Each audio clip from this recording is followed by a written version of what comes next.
நரேந்திர மோடிஜி அவர்களுடைய இந்த ரோஸ்கார் மேளா இன்றைக்கு சென்னையில் அதே போல் கிட்டத்தட்ட 46 இடங்களில் நடந்து கொண்டிருக்கிறது.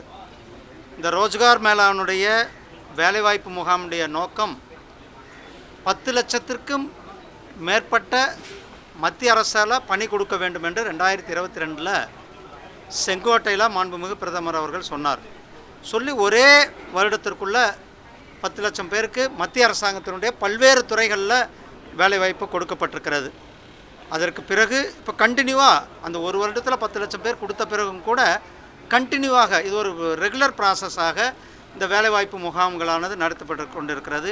இன்றைக்கு கிட்டத்தட்ட 250 பேருக்கு இங்கே சென்னை ஐசிஎஃப்பில் இந்த வேலைவாய்ப்பில் இது குறிப்பாக சென்னை ஐசிஎஃப்பில் பணியில் இருக்கிறவங்களுக்கு இன்றைக்கு கொடுக்கப்பட்டிருக்கிறது. இதில் 150க்கு மேலே சென்னை ஐசிஎஃப் சார்ந்தவர்கள், அதே போல் மீதி துறைகள் நிதித்துறை, பேங்க், போஸ்டல், உள்துறை, பிஎஃப் துறை, இப்படி பண துறைகளினுடைய அதிகாரிகள் இன்றைக்கு இங்கு பணியில் அமர்த்தப்பட்டிருக்கிறார்கள்.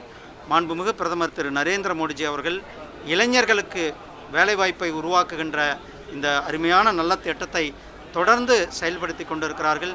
நம்மளுடைய நாடு மிக வேகமாக முன்னேறி கொண்டிருக்கிறது. சென்னை ஐசிஎஃப்பில் இந்த நிகழ்ச்சி நடந்ததில் ரொம்ப சந்தோஷம். விஜய் அவர்கள் கூட்டணிக்கு வருவதற்கான வாய்ப்பு இருக்குன்னு அமித்ஷா அவர்கள் இந்த காலை நாளேடில் கொடுத்த அந்த பேட்டியில் சொல்லியிருக்காரு. எலெக்ஷன் நெருங்கிட்டு வர நேரத்தில் ஆனால் அமித்ஷாஜியே சொல்லியிருக்காருல்ல, அதுக்கு அமித்ஷாஜி சொல்கிறதுக்கு நான் என்ன இன்டர்பிரேட் பண்ணணுமா என்ன? அமித்ஷாஜி என்ன சொல்கிறாங்களோ அதை நம்ம அப்படியே எடுத்துக்க வேண்டியது. விஜய் வர்றதுக்கான வாய்ப்பு. ஆனால் அமித்ஷாஜி என்ன சொல்லியிருக்காரோ அதுதான் நம்ம அமித்ஷாஜி சொன்னதுக்கு எது, ஏன்னா அவர்கள் எங்களுடைய தேசிய தலைவர்கள், அவர்கள் என்ன சொல்லுகிறார்களோ அதுதான்.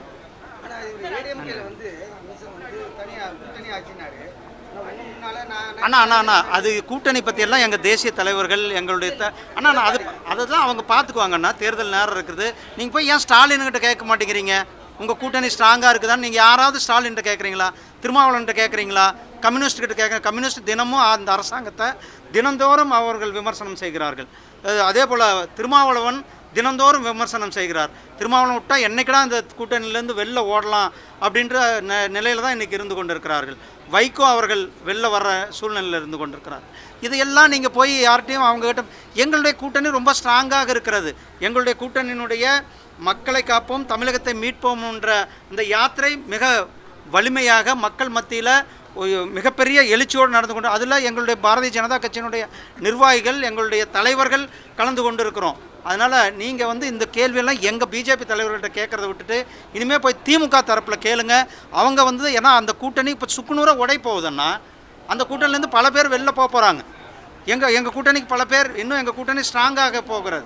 தேசிய ஜனநாயக கூட்டணி அதிமுக உங்கள் கூட்டணிக்கு வர்றதுக்கு வாய்ப்பு இருக்குன்னு சொல்கிறீங்களா? அண்ணா நான் அது சொல்லலைன்னா எந்த கட்சி என்னன்றதெல்லாம் உங்களுக்கு தெரியாமல் ஒன்றும் நடக்க போகிறதில்ல.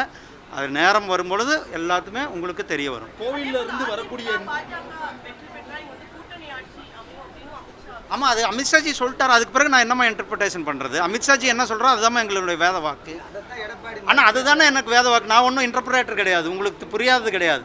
அமித்ஷாஜி என்ன சொல்கிறாரோ அதுதான் எங்களுடைய வேத வாக்கு. கோவிலிருந்து வரக்கூடிய பணத்தை வச்சு நம்ம கல்லூரிகள் கட்டக்கூடாது அப்படின்னு எடப்பாடி அவர்கள் தெரிவிச்சிருந்தாங்க. நேற்று குருமூர்த்தி என்ன தெரிவிச்சிருக்காரு அப்படின்னா, தேவாரம், திருவாசகம் மாதிரியான பாடசாலைகள் நிறுவலாம் அப்படின்னு இருக்காரு. கோவிலினுடைய நாங்கள் இன்னும் சொல்ல போகிறது, கோயில்களை விட்டு அரசாங்கம் வெளில வரணுன்றது தான். அரசாங்கத்திற்கு அதுவும் குறிப்பாக இந்த இறை நம்பிக்கை இல்லாத அரசாங்கம் கோயில்களை விட்டு வெளில வர வேண்டும். கோயில் நிதி அறம் சார்ந்த பணிகளுக்கு பயன்படுத்த வேண்டும். அதாவது கோயில் அந்த காலத்தில் கோயில்களுக்கு நிலங்கள் கொடுத்தாங்க. எதுக்காக கொடுத்தாங்க? அந்த கோயில்களை பராமரிப்பதற்காக கொடுத்தார். அந்த கோயில்களை பராமரிப்பதோடு பக்தர்களுக்கு வசதி செய்து கொள்வதற்காக கொடுக்கப்பட்டது. அப்படி தான் பல கோயில்களுடைய பல ஏக்கர் நிலங்கள், பல லட்சக்கணக்கான ஏக்கர் நிலங்கள் இன்றைக்கு கோயில்கள் இடத்துல இருக்கிறது. எல்லாமே முன்னோர்கள் கோயிலை பராமரிப்பதற்கும் பக்தர்களுக்கு வசதிகள் செய்து கொடுப்பதற்காக கொடுக்கப்பட்டது. அதாவது கல்வி, நீங்கள் சொல்கிறீங்க கல்விக்காக நிதி, சரியான நிதி இருக்கிறது. அப்போது தமிழ்நாடு அரசாங்கம் கோயிலிருந்து எடுத்து நிதி செலவு பண்ணதுன்னா அவர்களிடத்தில் வர்ற மற்ற நிதி எங்கே போகுது? அப்போ அரசாங்கம் திவாலாகி இருக்கிறதா? அரசாங்கத்தில் நிதி நிலைமை இல்லையா?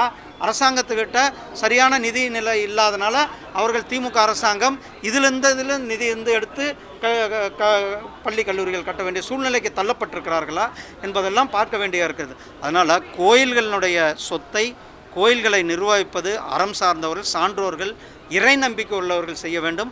அரசாங்கம் கோயிலை விட்டு வெளியேற வேண்டும் என்பதுதான் என்னுடைய கோரிக்கை. திருமலா பாலினுடைய அந்த மேலாளர் மர்மமான முறையில் வந்து தற்கொலை பண்ணியிருக்கிறது, மீண்டும் வந்து இந்த காவல்துறையில் லாக்அப் டெத்லாம் நடக்குது அப்படிங்கிற மாதிரி விமர்சனம் எதிர்க்கட்சிகள் குற்றம் சாட்டுகிறது. உங்கள் கருத்து என்ன?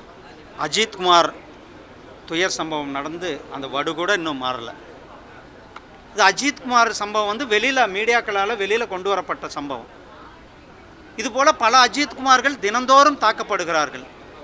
பட்டியலின மக்கள்லாம் குறிப்பாக அவர்கள்லாம் போலீஸ் ஸ்டேஷனில் போனாவே ஒரு கீழ்த்தரமாக நடத்தக்கூடிய சூழ்நிலை தான் தமிழ்நாட்டில் இருந்து கொண்டிருக்கிறது.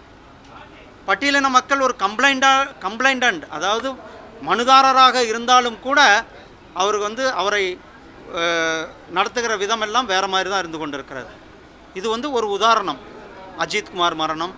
அதை தொடர்ந்து இன்றைக்கு இங்கே ஒரு சகோதரி திருத்தணி பக்கத்தில் கர்ப்பிணி, அவங்க கம்ப்ளைண்ட் கொடுக்க தான் போனாங்க. அவர்கள் மேலே காவல்துறையினர் தாக்குதல், அதே போல் இந்த திருமலா உன்னுடைய மேலாளர், இதெல்லாம் காவல்துறையினுடைய தோல்வியையும் காவல்துறையை தன் வசம் வைத்திருக்கின்ற முதலமைச்சரினுடைய தோல்வியையும் தான் காட்டி கொடுக்கிறது. ரெண்டாவது, இன்றைக்கு சமூக நீதினு சொல்கிறார், சமூக நீதி ஹாஸ்டல்னு சொன்னாங்க. சமூக நீதி ஹாஸ்டல்னு பேர் தான் இருக்குது, அங்கே எந்த சமூக நீதி இருக்காது. அங்கே அந்த ஹாஸ்டலில் முறையான வசதிகள் வேணும், குடிநீர் வசதி, டாய்லெட் வசதி, உணவு வசதி, இதெல்லாம் எதுவுமே இல்லாத ஒரு விடுதிகள் தான் இன்றைக்கி சமூக நீதி விடுதிகள்னு வச்சுருக்கிறார். அட்லீஸ்ட் ஒரு விடுதியாவது அவர் போய் ஆய்வு செய்கிறார். முதலமைச்சர் போகிறார் ஊர்களுக்கு, போய் ரோடு ஷோ பண்ணுறார். அந்த ரோடு ஷோ பண்ணும்போது ஒரு SC/ST ஹாஸ்டலில் போய் அவரோ அல்லது அவருடைய மகனோ, முதலமைச்சருடைய மகன் துணை முதலமைச்சர், இந்த ஹாஸ்டல்லாம் பார்த்து அதுக்கு பிறகு அதுக்கு சமூக நீதின்னு விடுதின்னு பேர் வச்சா. ஏன்னா அந்த அரசாங்கம் அனைத்து துறைகளிலுமே தோல்வியுற்ற அரசாங்கமாக இருக்குது. ஏழை எளிய மக்கள் ஒரு புறம், இது ஒரு போலீஸ் ஸ்டேஷன் வாசலுக்குள்ளே போக முடியாத சூழ்நிலை இருக்கிறது இன்னொரு புறம், விலைவாசி ஏற்றங்கள் ஒரு புறம், இன்னொரு புறம் எங்கே பார்த்தாலும் சொத்து வரி உயர்வு, தெருநாய்க்கடிகளினுடைய தொல்லை, இதெல்லாம் கூட இவர்களுடைய கவனத்தில் எடுத்துக்கொள்ளாத ஒரு இவங்களுடைய கவனம் எல்லாம் தம்பிகளை எப்படி காப்பாற்றுவது, தம்பிகளை எப்படி வளப்படுத்துவது, தம்பிகள் இடத்துல எப்படி பணிகளை பிரித்து கொடுப்பது. டாஸ்மார்க்கில் ஒருத்தன் போய் கலெக்ஷன் பண்ணுங்கள், ரியல் எஸ்டேட்காரங்ககிட்ட ஒருத்தங்க கலெக்ஷன் பண்ணுங்கள், அதே மாதிரி மணல்காரங்ககிட்ட ஒருத்தங்க போய் கலெக்ஷன் பண்ணுங்கள், அதே மாதிரி சொத்து பத்திரப்பதிவு பண்ணுறவங்ககிட்ட போய் ஒரு தம்பி கலெக்ஷன். இது மாதிரி தம்பிகளுக்கு வேலையை பிரித்து கொடுத்து விட்டு அந்த தம்பிகளை கண்காணிப்பதில் தான் இவர்கள் குறிப்பாக இருப்பார்கள் ஒழிய தமிழக மக்கள் மேலேயோ தமிழக மக்கள் நலன் சார்ந்தோ எந்த நீங்கள் ஒரு விஷயத்தை சொல்லுங்கள்.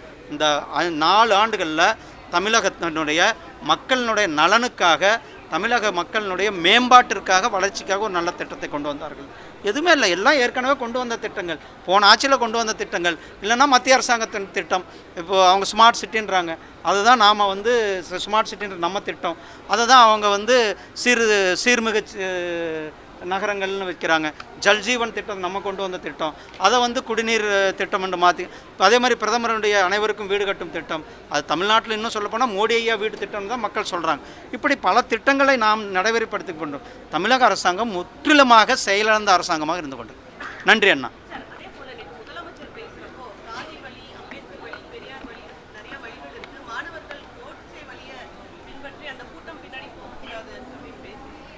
இவர் வந்து அம்பேத்கர் வழின்றதை சொல்லுவதற்கு எந்த அருகதை இல்லாத வரும். அவர் காலனி பேரை எடுக்கிறேன்னு சொன்னார், ஆனால் காலனியில் சமத்துவம் இருக்கிறதா?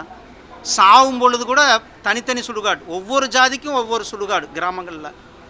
நீங்கள் நகரங்களில் வந்து சரி ஓரளவுக்கு இருக்கிறது, ஆனால் கிராமங்களில் தனித்தனி சுடுகாடு, ஒவ்வொரு ஜாதியினருக்கும் சாவும் பொழுது கூட தனித்தனி சுடுகாடு. கோயில்களுக்கு செல்ல முடியாது, இரட்டை கோலை முறை, எத்தனையோ இடத்துல இரட்டை கோலைகள் இருக்கிறது. அது வந்து கம்யூனிஸ்ட் கட்சியே இன்னும் அவங்க கூட்டணியில் இருக்கிறவங்களே சொல்கிறாங்க. இதையெல்லாம் திருமாவளவன் வந்து கேட்க முடியாது, ஏன்னா அவர் அரசியல் ஆதாயத்திற்காக வேடிக்கை பார்த்து கொண்டு இருக்கிறார். ஆனால் இந்த நாட்டினுடைய வளர்ச்சியை முக்கியமாக கொண்டு, இந்த நாட்டினுடைய மேம்பாடை முக்கியமாக கொண்டு இருக்கின்ற நாங்கள் மேம்படுத்தி கொண்டு இருக்கிறோம். இந்த திராவிட முன்னேற்ற கழக அரசாங்கம், திமுக, இவர் வந்து அம்பேத்கரை பற்றி பேசுவதற்கே எந்தவித அருகதையும் இல்லாதவர் தான் நம்மளுடைய முதலமைச்சராக. நன்றி.